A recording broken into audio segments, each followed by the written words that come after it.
लखनऊ में petrol diesel के साथ अब सीएनजी भी हुई महंगी। ईरान युद्ध के बाद अब पहली बार पेट्रोल और डीजल के दामों में सरकार ने बढ़ोतरी की है। लखनऊ में पेट्रोल के दामों में प्रति लीटर करीब 3.25 रुपए और डीजल 3 रुपए महंगा हो गया है। यह दरें शुक्रवार सुबह 6 बजे से ही लागू कर दी गयी। तेल कंपनियों पर लगातार दरें बढ़ाने का दबाव था क्योंकि क्रूड ऑयल महंगा होता जा रहा था। अब तक लखनऊ में पेट्रोल 94.69 रुपए, डीजल 87.81 रुपए और प्रीमियम पेट्रोल की दर 103.14 रुपए प्रति लीटर थी। 75 जिलों की सभी गौशालाओं में होगी कृषि सखियों की तैनाती। यूपी में गो संरक्षण को लेकर सीएम योगी आदित्यनाथ के नेतृत्व में पहली बार इतने बड़े स्तर पर व्यापक और संगठित मॉडल पर काम शुरू होने जा रहा है। योगी सरकार अब गो संरक्षण को ग्रामीण अर्थव्यवस्था, महिला सशक्तिकरण और जैविक खेती से जोड़कर नए रोजगार मॉडल के रूप में विकसित करने जा रही है। इसके लिए योगी सरकार ने मास्टर प्लान तैयार किया है, जिसके तहत प्रदेश के सभी 75 जिलों की 7,500 से अधिक गौशालाओं में कृषि सखियों की तैनाती की जाएगी। सीएम योगी आदित्यनाथ के बाद यूपी भाजपा अध्यक्ष पंकज चौधरी पहुंचे दिल्ली। उत्तर प्रदेश में योगी आदित्यनाथ मंत्रिमंडल विस्तार के बाद अब भाजपा शीर्ष नेतृत्व का फोकस 2027 में होने वाले विधानसभा चुनाव पर है। इसको लेकर भाजपा का शीर्ष नेतृत्व लगातार प्रदेश सरकार और संगठन से वार्ता कर रहा है। इसी क्रम में सीएम योगी आदित्यनाथ के बाद अब भाजपा प्रदेश अध्यक्ष पंकज चौधरी दिल्ली पहुंचे हैं। भारत यूएई के बीच एलपीजी सप्लाई पर समझौता। प्रधानमंत्री नरेंद्र मोदी यूएई दौरे पर पहुंचे हैं। अबू धाबी पहुंचने पर प्रधानमंत्री मोदी का गार्ड ऑफ ऑनर से स्वागत किया गया। रिपोर्ट्स के मुताबिक यूएई एयरफोर्स के F-16 फाइटर जेट्स ने प्रधानमंत्री के विमान को एस्कॉर्ट किया। प्रधानमंत्री मोदी और राष्ट्रपति मोहम्मद बिन जायद अल नाहयान के बीच द्विपक्षीय बैठक हुई। दोनों देशों के बीच एलपीजी सप्लाई को लेकर अहम समझौता हुआ। इसके अलावा स्ट्रेटेजिक पेट्रोलियम रिजर्व, रक्षा सहयोग और वडिनार में शिप रिपेयर क्लस्टर से जुड़े MOU भी साइन किए गए। रवि किशन ने कहा, प्रधानमंत्री और मुख्यमंत्री की सुरक्षा जरूरी है, मैं साइकिल से चल लूंगा। मुख्यमंत्री योगी आदित्यनाथ शुक्रवार को दोपहर गोरखपुर पहुंचे। सीएम के साथ सांसद रवि किशन भी थे। इस दौरान रवि किशन ने कहा, प्रधानमंत्री और मुख्यमंत्री की सुरक्षा जरूरी है, इसलिए मेरा निवेदन है कि वे अपना काफिला छोटा न करें। कहेंगे तो मैं साइकिल से चल लूंगा। मध्य प्रदेश हाईकोर्ट ने धार भोजशाला को वाग्देवी मंदिर माना। अयोध्या केस को फैसले का आधार बनाया। मध्य प्रदेश हाईकोर्ट ने धार की भोजशाला को वाग्देवी मंदिर माना है। शुक्रवार को दिए फैसले में हाईकोर्ट ने कहा, हमने पुरातात्विक और ऐतिहासिक तथ्यों ASI की सर्वे रिपोर्ट पर विचार किया है। ASI एक्ट के प्रावधानों के साथ साथ अयोध्या मामले को भी आधार माना। दिल्ली धमाके और फरीदाबाद विस्फोटक मामले में लखनऊ से जुड़े आतंकी नेटवर्क के तार। दिल्ली के लाल किला मेट्रो स्टेशन के पास हुए धमाके और फरीदाबाद में 2,900 किलो विस्फोटक बरामद होने के बाद शुरू हुई जांच। अब आर्थिक नेटवर्क, डिजिटल संपर्कों और संदिग्ध लोगों तक पहुंची है। जैसे जैसे जांच आगे बढ़ी, इसके तार लखनऊ से जुड़ते गए। फरीदाबाद से गिरफ्तार डॉक्टर शाहीन सईद और उसके भाई डॉक्टर परवेज अंसारी को लेकर ATS, Jammu Kashmir police, special cell और केंद्रीय एजेंसियों ने राजधानी में तेजी से जांच की। सभी साक्ष्यों को एकत्रित करने के बाद डॉक्टर भाई बहन समेत अन्य के खिलाफ चार्जशीट दाखिल कर दी गई। यूपी में आंधी बारिश का सिलसिला जारी है। शुक्रवार सुबह कानपुर, हरदोई, बदायूं और जालौन में तेज हवाओं के साथ बारिश हुई। लखनऊ और बरेली में बादल छाए हुए हैं, तेज हवाएं चल रही हैं। मौसम विभाग ने आज 37 जिलों में आंधी और बिजली गिरने का अलर्ट जारी किया है। इस दौरान 60 से 80 किलोमीटर की रफ्तार से हवा चल सकती है। बारिश और आंधी से फसलों को भी भारी नुकसान हुआ है। खासकर खीरा, ककड़ी और तरबूज जैसी सब्जी फसलें सबसे ज्यादा प्रभावित हुई हैं। सीएम योगी ने गुरुवार को कहा कि आपदा की इस घड़ी में सरकार किसानों और जनता के साथ खड़ी है। शासन स्तर से लगातार मॉनिटरिंग की जा रही है ताकि जरूरतमंदों तक सहायता समय पर पहुंचे। चीनी कंपनियां खरीद रही। भारत के हैंडसम युवक विदेश में नौकरी का झांसा देकर युवाओं को कंबोडिया भेजकर साइबर गुलामी में धकेलने वाले गिरोह का सरगना पुलिस के हत्थे चढ़ गया है। मर्चेंट नेवी के पूर्व कैप्टन नागेश कुमार उर्फ कैप्टन चौहान को साइबर क्राइम थाना पुलिस ने बृहस्पतिवार को चंडीगढ़ से गिरफ्तार किया। ये सरगना बेरोजगार युवाओं को मोटी सैलरी का लालच देकर थाईलैंड के रास्ते बॉर्डर पार कराकर कंबोडिया और लाओस पहुंचा जाता था। यहाँ से इन्हें चीनीज कंपनियों को बेच दिया जाता था, जो कि भोले भाले युवाओं से साइबर ठगी कराती थी। गंगा में रोजा इफ्तार करने वाले 8 आरोपियों को जमानत। वाराणसी में गंगा नदी में नाव पर बैठकर नॉनवेज पार्टी करने वाले 8 आरोपियों को 60 दिन बाद शुक्रवार को जमानत मिल गई। बाकी 6 आरोपियों की जमानत अर्जी पर सोमवार यानी 18 मई को इलाहाबाद हाईकोर्ट में सुनवाई होगी। जस्टिस राजीव लोचन शुक्ला और जस्टिस जितेंद्र कुमार सिन्हा की डिवीजन बेंच ने आरोपियों की जमानत मंजूर की। याची दानिश सैफी, आमिर कैफी और नूरुल इस्लाम की ओर से पहले जमानत अर्जी दाखिल की गई थी। 70,000 बेटियों को यूपी सरकार देगी इलेक्ट्रिक स्कूटी। अब उत्तर प्रदेश की बेटियों के लिए कॉलेज का सफर पहले से आसान होने जा रहा है। सरकार की महत्वाकांक्षी रानी लक्ष्मीबाई स्कूटी योजना तेजी से जमीन पर उतरती दिख रही है। इस योजना के तहत प्रदेश की 70,000 से ज्यादा छात्राओं को इलेक्ट्रिक स्कूटी दी जाएगी ताकि उन्हें पढ़ाई के लिए आने जाने में परेशानी न हो और वे बिना रुकावट अपनी उच्च शिक्षा पूरी कर सकें। दिल्ली के मुंडका में देश का पहला बैरियर लेस टोल। दिल्ली में मुंडका बक्करवाला टोल प्लाजा को हाल ही में देश का पहला पूर्ण बैरियर लेस टोल बनाया गया है। यानी अब गाड़ियों को टोल पर न बैरियर मिलेगा, न लंबी लाइन, न इंतजार और न रुकने की जरूरत पड़ेगी। टोल टैक्स भी अपने आप कट जाएगा। बैरियर लेस टोल यानी multi lane free flow system में high speed automatic number plate recognition कैमरे और उन्नत RFID रीडर्स का उपयोग होता है। जैसे ही वाहन गुजरता है तो सेंसर फास्टैग और नंबर प्लेट को स्कैन कर वॉलेट से पैसे काट लेते हैं। यह इतनी तेजी से होता है कि वाहन धीमा करने की जरूरत नहीं पड़ती। इंडिया ही करा सकता है ईरान UAE में बातचीत। रूस को भारत पर भरोसा। रूस के विदेश मंत्री सर्गेई लावरोव ने कहा है कि भारत मिडिल ईस्ट में जारी तनाव को कम कराने में अहम भूमिका निभा सकता है। नई दिल्ली में ब्रिक्स देशों के विदेश मंत्रियों की बैठक में शामिल होने पहुंचे लावरोव ने कहा कि भारत अपने बड़े कूटनीतिक अनुभव और वैश्विक छवि के कारण ईरान और अरब देशों के बीच बातचीत कराने के लिए उपयुक्त देश हो सकता है।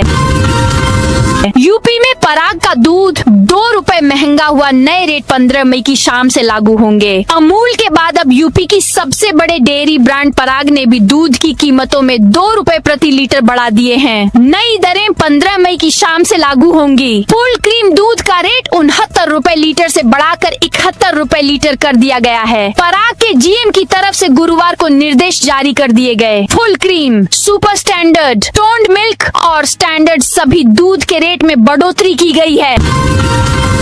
यूपी बोर्ड में फेल छात्रों को 5 से 10 बोनस अंक से पास कराने की तैयारी। अब खेल के मैदान में यूपी और देश का नाम रोशन करने वाले छात्र छात्राओं को बोर्ड परीक्षा में भी उसका फायदा मिल सकता है। यूपी बोर्ड ने हाई स्कूल और इंटरमीडिएट की परीक्षा में उत्कृष्ट खिलाड़ियों को बोनस अंक देने की तैयारी शुरू कर दी है। इस नई व्यवस्था के तहत राज्य, राष्ट्रीय और अंतर्राष्ट्रीय स्तर की प्रतियोगिताओं में हिस्सा लेने या पदक जीतने वाले छात्रों को 5 से लेकर 20 अंक तक अतिरिक्त दिए जाएंगे।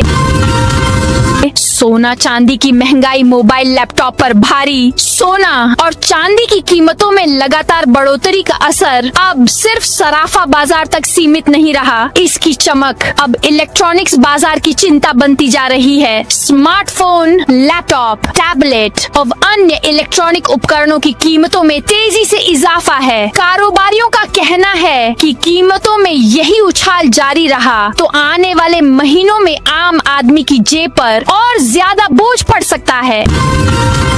महाराजगंज में सीएम योगी ने किया करोड़ों की परियोजनाओं का शिलान्यास। मुख्यमंत्री योगी आदित्यनाथ ने शुक्रवार को महाराजगंज में विभिन्न विभागों की जन कल्याणकारी योजनाओं के अंतर्गत चयनित लाभार्थियों को स्वीकृति पत्र, चेक, टूल किट और आवास की चाबियां वितरित की। इससे पहले मुख्यमंत्री ने नन्हे बच्चों का अन्नप्राशन संस्कार कराया और उन्हें उपहार भी भेंट किए। मुख्यमंत्री ने कार्यक्रम स्थल पर प्रदर्शनी का भी अवलोकन किया।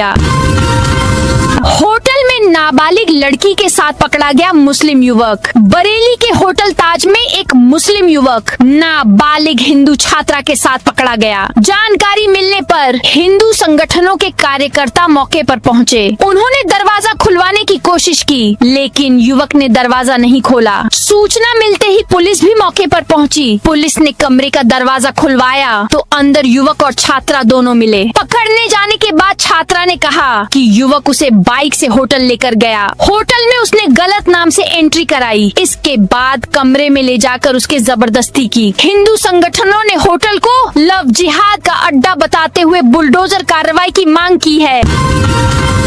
यूपी में मुख्यमंत्री युवा उद्यमी योजना में लोन लेने की प्रक्रिया में बदलाव। मुख्यमंत्री युवा उद्यमी अभियान योजना के तहत अब उन्हीं युवाओं को आरण दिया जाएगा जो विस्तृत परियोजना रिपोर्ट सौंपेंगे। अभी तक सरकार की इस महत्वपूर्ण योजना के तहत संबंधित उद्यम की ऑनलाइन जानकारी देने पर युवाओं को आरण दिया जाता था।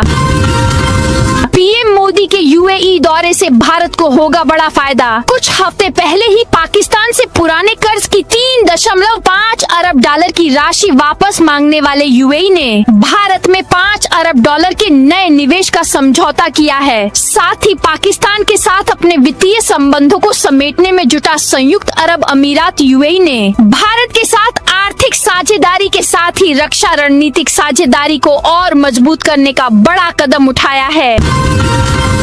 योगी का बड़ा ऐलान, यूपी से एलपीजी की कालाबाजारी बंद होनी चाहिए। सीएम ने कहा हमें ईंधन की बचत पर जोर देना चाहिए। एलपीजी की कालाबाजारी बंद होनी चाहिए। प्रबुद्ध जन गलत करने वालों को चेतावनी दें, नहीं तो प्रशासन से कार्रवाई कराएं। पीएनजी पर हमारा जोर होना चाहिए। जितनी जरूरत है उतना उपयोग करें। ईंधन की क्राइसिस आती है तो भोजन के प्रकार कुछ कम हो सकते हैं। सप्ताह में 1-2 दिन पब्लिक ट्रांसपोर्ट का उपयोग करें।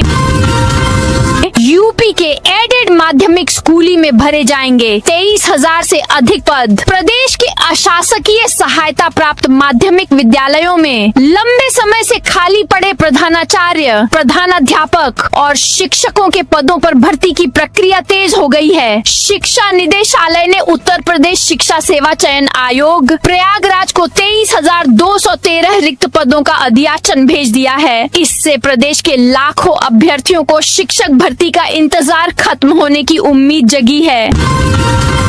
यूपी में बिजली दरों पर चर्चा के लिए राज्य सलाहकार समिति की मीटिंग की डेट बदली। बिजली दरों पर चर्चा के लिए विद्युत नियामक आयोग में 18 मई को प्रस्तावित राज्य सलाहकार समिति की बैठक की तिथि अपरिहार्य कारणों से बदल दी गई है। अब यह बैठक 20 मई को होगी। बैठक में राज्य विद्युत उपभोक्ता परिषद बिजली दरें कम करने का मुद्दा उठाएगा। उपभोक्ता परिषद के अध्यक्ष अवधेश कुमार वर्मा ने कहा है कि रोजी रोटी के लिए अपने घरों में छोटी दुकानें चलाने वाले उपभोक्ताओं को घरेलू श्रेणी में ही दुकानें चलाने की छूट दिए जाने की मांग इस बैठक में की जाएगी। आंधी तूफान से पीड़ित परिवारों से मिले मंत्री स्वतंत्र देव। उत्तर प्रदेश में 13 मई को आए भीषण आंधी तूफान ने भारी तबाही मचाई। सबसे ज्यादा प्रभावित प्रयागराज जिला रहा, जहां 26 लोगों की मौत हो गई। मुख्यमंत्री योगी आदित्यनाथ के निर्देश पर जल शक्ति मंत्री एवं प्रयागराज के प्रभारी मंत्री स्वतंत्र देव सिंह शुक्रवार को प्रयागराज पहुंचे। उन्होंने सर्किट हाउस में अधिकारियों के साथ बैठक कर राहत एवं बचाव कार्यों की समीक्षा की। मंत्री ने कहा कि मृतकों के परिजनों को 4-4 लाख रुपए की आर्थिक सहायता दी जाएगी। इसके अलावा जिन परिवारों के मकान क्षतिग्रस्त हुए हैं उन्हें आवास सहायता और जरूरतमंद परिवारों को पेंशन योजना का लाभ भी दिया जाएगा।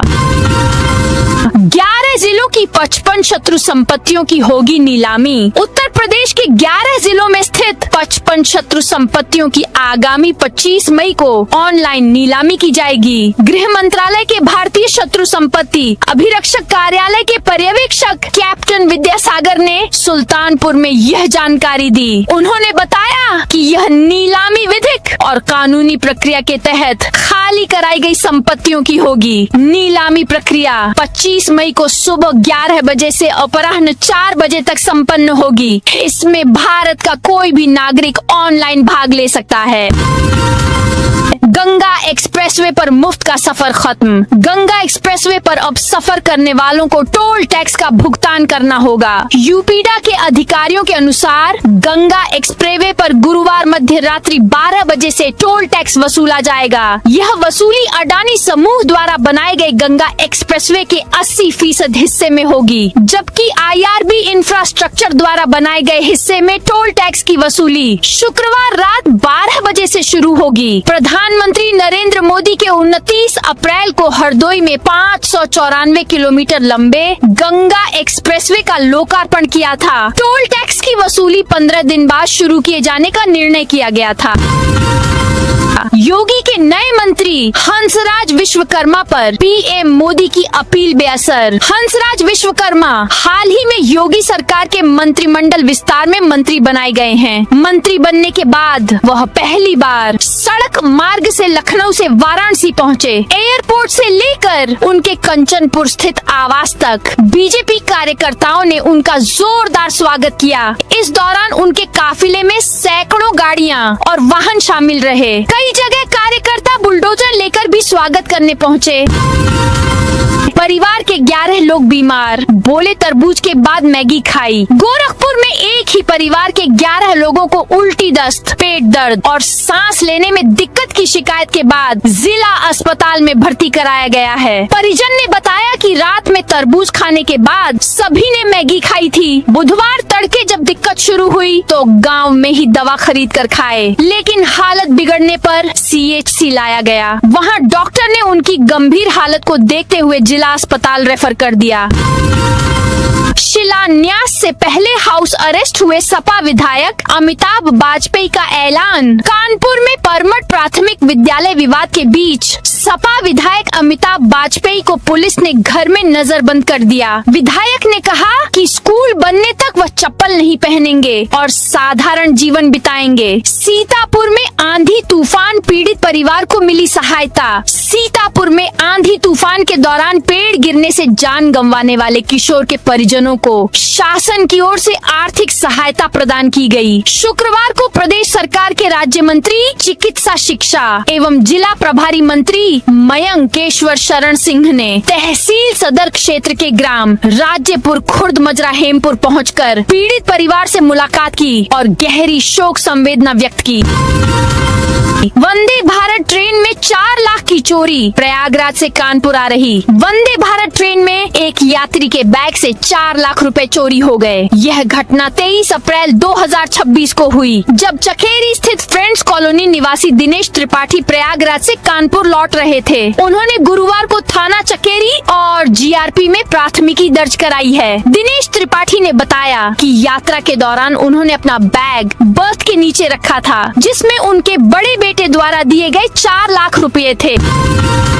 काशी की दाल मंडी में 7 मकान तोड़े गए। दाल मंडी चौड़ीकरण प्रोजेक्ट ने अब गति पकड़ ली है। इसी क्रम में लगातार PWD ध्वस्तीकरण की कार्रवाई करवा रहा है। दाल मंडी में इसी क्रम में गुरुवार को 22 मकानों पर ध्वस्तीकरण होना था, लेकिन अंतिम समय में यह कार्रवाई टाल दी गई थी। लेकिन शुक्रवार को जुमे की नमाज के बाद अचानक पहुंचे प्रशासनिक अमले ने 7 मकानों पर कार्रवाई की है। ये मकान अति जर्जर घोषित है।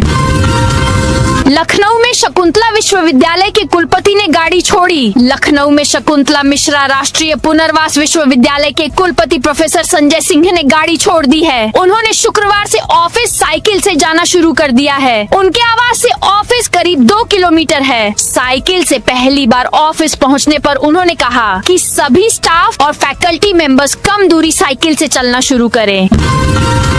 यूपी में बाहुबली मिश्रा की पत्नी बहू पहली बार जेल गई। यूपी के पूर्व विधायक और बाहुबली विजय मिश्रा और उनके पूरे परिवार को भदोही की एमपी एमएलए कोर्ट ने शुक्रवार को सजा सुनाई है। 6 साल पुराने केस में विजय मिश्रा, उनकी पत्नी और पूर्व एमएलसी रामलली, बेटे विष्णु को 10-10 साल और बहू रूपा मिश्रा को 4 साल की कैद हुई है। अभी तक पत्नी और बहू जेल से बाहर थे। इस फैसले के बाद उसका पूरा परिवार सलाखों के पीछे चला गया है। अदालत ने एक दिन पहले गुरुवार को सभी को दोषी करार दिया था। शुक्रवार को फैसला सुनने के लिए सास बहू को कोर्ट में पेश किया गया, जबकि विजय और विष्णु जेल से वीडियो कॉन्फ्रेंसिंग के जरिए जुड़े थे।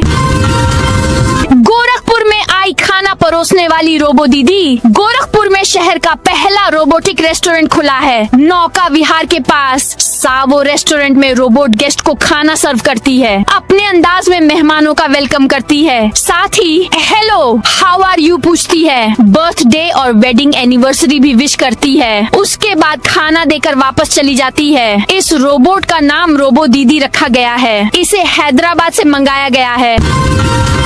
पंजाब के किसानों का चंडीगढ़ कूच, पुलिस से भिड़े पंजाब के किसानों ने शुक्रवार को चंडीगढ़ कूच की कोशिश की। किसान विभिन्न मांगों को लेकर राज्यपाल गुलाब चंद कटारिया से मिलने जा रहे थे। इसके लिए बड़ी संख्या में किसान मोहाली के वाईपीएस चौक पर जुटे, जहां से उनका चंडीगढ़ की ओर बढ़ने का कार्यक्रम था। किसानों के मार्च को देखते हुए पुलिस पहले से अलर्ट पर रही। पुलिस ने वाईपीएस चौक से चंडीगढ़ जाने वाले मुख्य रास्ते को सील कर दिया। इसके अलावा सेक्टर 50 की ओर जाने वाली सड़क पर भी भारी बैरिकेडिंग की गई, क्योंकि यह रास्ता राज्यपाल के आसपास के इलाके की तरफ जाता है। मुख्तार अंसारी से जुड़ी संपत्ति मामले में अब्बास अंसारी को कोर्ट का नोटिस। गाजीपुर जिले के गैंगस्टर एक्ट के तहत कुर्क की जाने वाली संपत्ति के मामले में शुक्रवार को एमपी एमएलए कोर्ट ने मऊ विधायक अब्बास अंसारी को नोटिस जारी करने का आदेश दिया है। कोर्ट ने मामले में जिला मजिस्ट्रेट गाजीपुर और संबंधित पक्षों को सुनवाई के लिए तलब किया है। विश्व में बिकने वाली हर चौथी कार बनी electric. International council on clean transportation की नई रिपोर्ट के अनुसार 2025 में दुनिया भर में ईवी बिक्री ने 2 करोड़ यूनिट का आंकड़ा पार कर लिया। खास बात यह रही कि हर 4 में से 1 नई कार इलेक्ट्रिक थी। चीन इस रेस में सबसे आगे रहा, जबकि भारत जैसे उभरते बाजारों ने भी ईवी अपनाने की रफ्तार तेज कर दी है। तो